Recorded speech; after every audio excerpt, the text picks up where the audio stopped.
என்ன பிரியா, இன்னைக்கு வேலண்டைன்ஸ் டே, தடபுடலா டிஃபன் ஆயிட்டு இருக்கு போல. ஆமா தடபுடாதான் சமையல் ஆயிட்டு இருக்கு. என்ன ஸ்பெஷலு? தோசை ஊத்துறதுக்கு மாவு இருக்கு, அதுக்கு தொட்டுக்கிறதுக்கு தான் இன்ஸ்டன்டா ராஜஸ்தான் கார்லிக் சட்னி செய்ய போறேன். சரிம்மா, இன்னைக்கு நீ எது செஞ்சாலும் ஸ்பெஷல் தான். இட்லி தோசை சப்பாத்திக்கலாம் இதை சிம்பிளா ஈஸியா இன்ஸ்டன்டா ஏதாவது சட்னி செய்யணும்னு நினைச்சீங்கன்னா இந்த ராஜஸ்தான் கார்லிக் சட்னியை செஞ்சு பாருங்க. இது ராஜஸ்தான்ல சப்பாத்திக்கு தடவி சாப்பிடுவாங்க, ஆனா இட்லி தோசைக்கு சூப்பரா இருக்குங்க.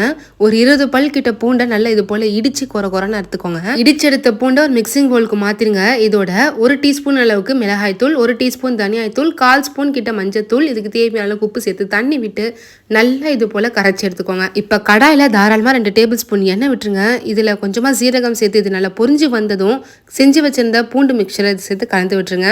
ஒரு 2 நிமிஷத்துல கொதிச்சு நல்லா எண்ணெய் இது போல திரிஞ்சு வரும். அவ்வளவுதான், சூப்பரான கார்லிக் சட்னி ரெடி.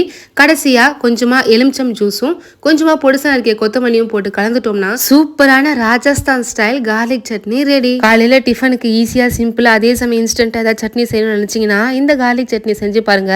நான் இன்னைக்கு இதை தோசையில ஸ்ப்ரெட் பண்ணி சாப்பிட்டேன். ஸோ நீங்களும் ட்ரை பண்ணி பார்த்துட்டு எப்படின்னு சொல்லுங்க. இது போல இன்ட்ரெஸ்டிங் சமையல் வீடியோஸ் அண்ட் டிப்ஸ் பார்க்கறதுக்கு மறக்காம ரித்தூஸ் கிச்சனை ஃபாலோ பண்ணிடுங்க.